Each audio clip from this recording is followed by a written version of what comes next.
What's up, guys? Welcome back to the channel, and today's video is bringing back to you another build guide. So we got two different builds here, two different price ranges, one at about $1,000, one at about the $2,400 mark. And the thing they have in common is they are both based off the AMD Ryzen platform. So let's go down there and take a look.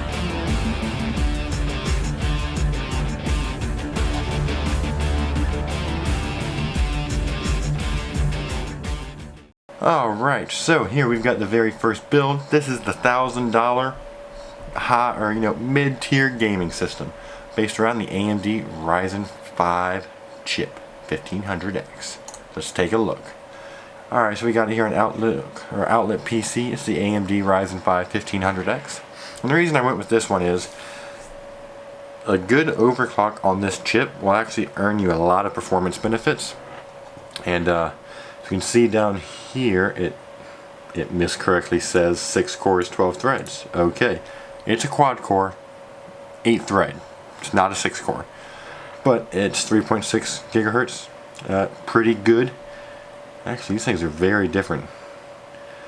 3.5 base clock with a 3.7 boost, but like I said, it can be overclocked. All Ryzen chips can be overclocked. So with a small overclock, you can get this to 4.2 gigahertz, get some pretty good performance. Speaking of which, you need something to keep it cool.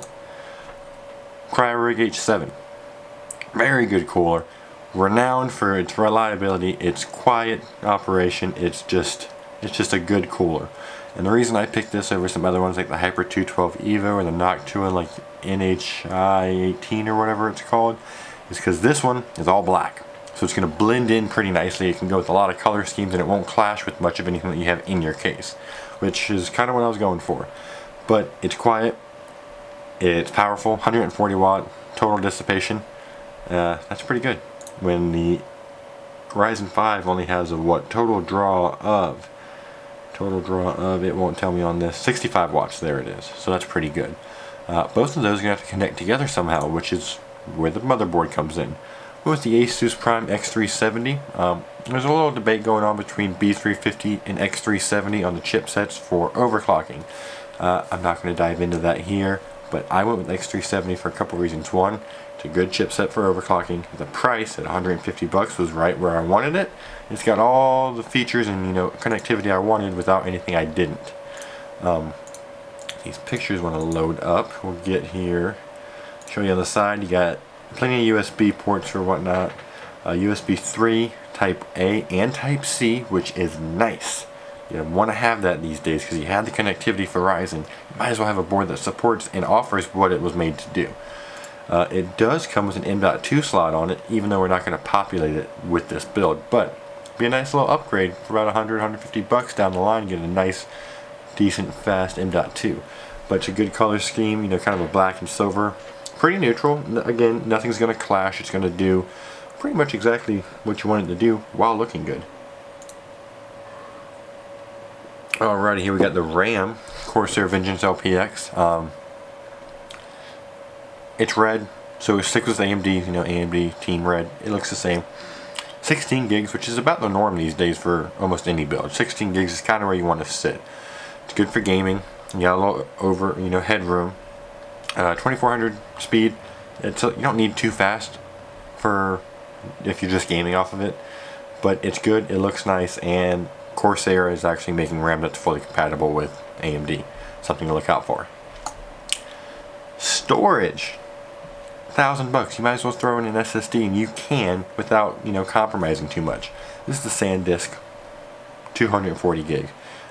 Enough for like a boot drive and maybe 1-2 games on top of it. But it's fast, reliable, everything you want, nothing you don't, and it blends in because it's all black. But you need somewhere to drop all your massive amounts of games, copious Steam libraries, WD Blue 1 terabyte. Everyone's used it, or at least something that's similar, whether it be Seagate or Toshiba, but it's a 1 terabyte hard drive. Reliable, won't crash on you, and it'll get the job done. And here's the bread and butter. MSI Radeon RX 580 8 gig variant. That 8 gigs, I went with it specifically because you'll have a lot of room to kind of boost the performance in a game. crank up some settings more because you have more overhead on the VRAM. Do want to point one thing out. If you have a 480, do not go out and buy a 580. It's the same card, just a little more efficient on the power. Other than that, no different. Stick with your 480. But if you want to put something in SLI, you want to have the new cool thing, the 480 and the 580, because it's the same chip, can go, I said SLI, can go in crossfire together. So that is something to take into consideration. And now we got to put everything together somehow. So we have got the Fantex Eclipse P400 tempered glass. And I figure for $1,000 with all the tempered glass cases that are out there these days, there's no point in not getting one. It looks good. It's nice. It won't break as easily as the acrylic or the plexi. And for $80, the only negating factor I can point out is that green light. But you can just disengage it, not activate it. Nice big chamber. It does, if you can find the right picture, have its power supply shroud, as you can see right there, which is nice because the power supply here, while it is 600 watt 80 plus bronze from EVGA, it's non-modular with horribly ugly ketchup and mustard cables. So you're gonna have to deal with that, but it gets the job done very well. Plus $60. You can't get mad. So all of that wrapped together, $1,020. That is a hell of a build for $1,000, and AMD based, and you're not going to lose any performance in comparison to the Intel equivalent, which you can't get upset. That's awesome. So now we're on to the next build. Remember, still AMD Ryzen, the Ryzen 7 1800X. Now, if you need some, memory refreshing, this processor was the tank that matched and outperformed the Intel 6950X. So that just goes to show you how badass this thing is. It is an 8-core, 16-thread. The 1800X can be overclocked to like just insane levels, okay? You can see them getting up to 4.6, 4.7, 5 gigahertz, no problem.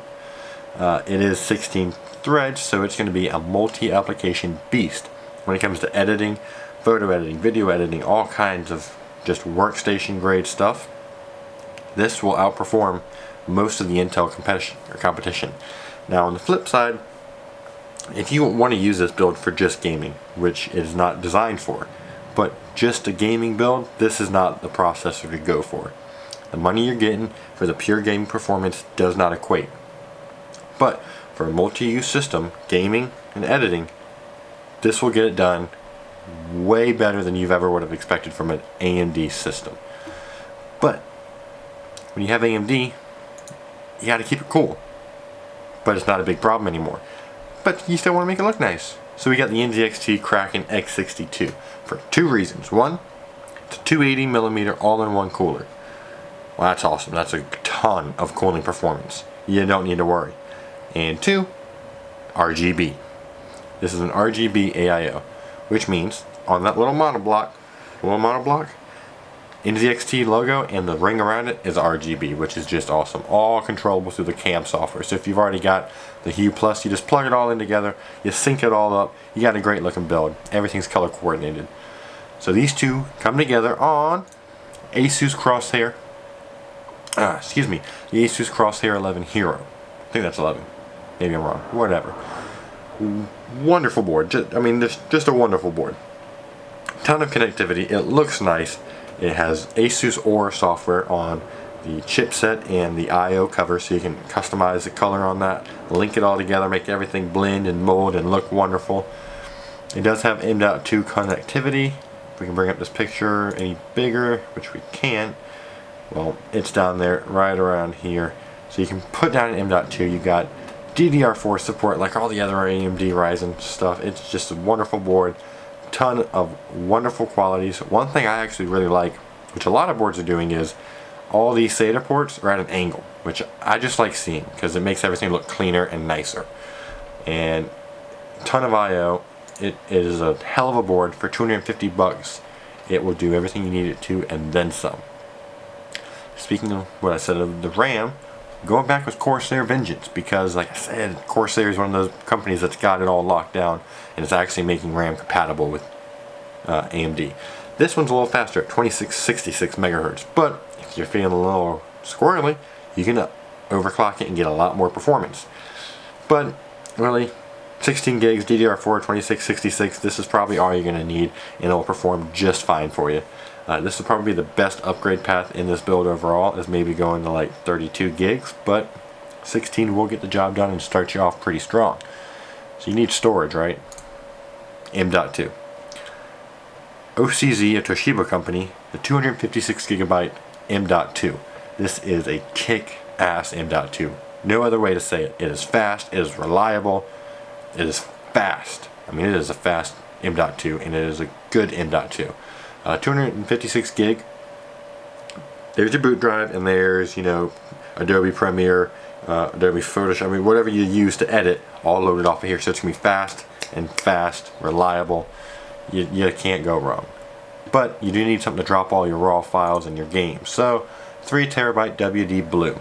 I like the WD Blue series. The next best thing is probably the black, WD Black. But under $100, 3 terabytes.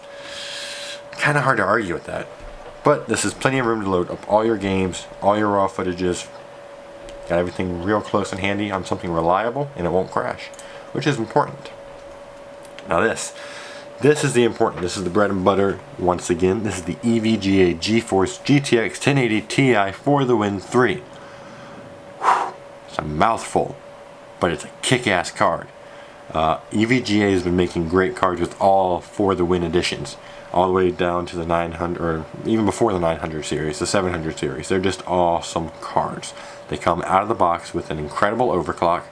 The triple fan design on this keeps it super cool, and it's the ICX technology, so you got full thermal, you know, control and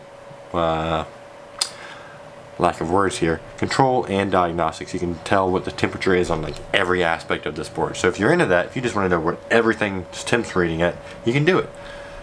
But it's 11 gigabytes of GDDR5X. So in other words, it's better than the Titan XP. The old one, not the new one. Old Titan XP. I know it's a little confusing, but it's a great card. The only way to get anything better is if you bought a second one, which is just crazy, because you don't need 22 gigabytes of GDDR5X VRAM. But who knows? If you want to, go right ahead. I won't stop you. Okay, you got a $2,000 build. What are you going to put it in? A $200 case with a tempered glass side panel. Not only on one side, but on both. This is the Fantex N2 Evolve ATX, and it has tempered glass on both sides, which could be a pro and a con for some of you. Pro is it's tempered glass, so it looks awesome. It's nice, it's strong, it's durable. The downside is if you're a shitty cable manager, all your dirty laundry is going to hang out to dry for everyone to see in this case, because everything is open. But you do have a cable or a power supply shroud down here, so it does hide, you know, the majority of the bulk. But don't worry, because we have the EVGA Supernova 750 watt 80 plus gold power supply, fully modular, and the cables are nice. I mean, they're not like crazy beautiful, but they're all black, not fully sleeved, but all black, so they won't stand out. A good upgrade path if you want to make everything look nice is, you know, $40–50 cable kit from like Cable Mod, or build them yourself, but whatever. Cable extensions on this make it look wonderful, but nice, clean looking, makes everything, you know, ties it all together, keeps a nice neutral tone minus the RGB effects that kind of help make it pop. Nice neutral kind of black, red, gray tone. Red on the RAM really is the only red, but it's going to look nice. It's going to stand out, but while standing out, it's just going to be one hell of a machine. It's going to be a powerhouse on the workflow. Gaming, 4K machine, okay? If you got a 4K monitor, expect 99% of your titles at high, if not ultra settings, okay? While still hitting great frame rates of 50 to 65, 70 frames per second, which is, that's the sweet spot right there. Anything lower than 50, you can start seeing a little bit of stuttering and, you know, a little lag in certain points, but you won't really have that case in this. Editing, you're going to edit video like crazy. You're going to be able to edit 4K footage, no problem. if you do a Photoshop type of editing, this is probably an overkill machine, but you do that just fine too. So, take a look back here. Everything all in $2,400. Not even, it's $2,350. Less than $2,400, and you're getting one hell of a machine. But that is all I've got for you today. 2 great builds, 2 different price points for anyone out there, both based off the new Ryzen architecture. So that's fun. You get something new, get the newest thing out there from AMD. But that's all I've got for now. The links for all of these products will be in the description down below. The Amazon link will be, and down beneath all that will be my Amazon affiliate link. So if you feel like buying any of these things, I get a little kickback. And then beneath all of these, I will also have the link to Paul's video once again to go out and get a super cheap Windows key that works and is functional for about 25 to 30 bucks, depending on, like, you know, Windows 8 or 10 or whatever you get. Go over to kingwin.net if I remember correctly. But again, I'll leave the video down there. You can check that out. But that's it for today, guys. Thanks for stopping by, and I'll see you in the next video.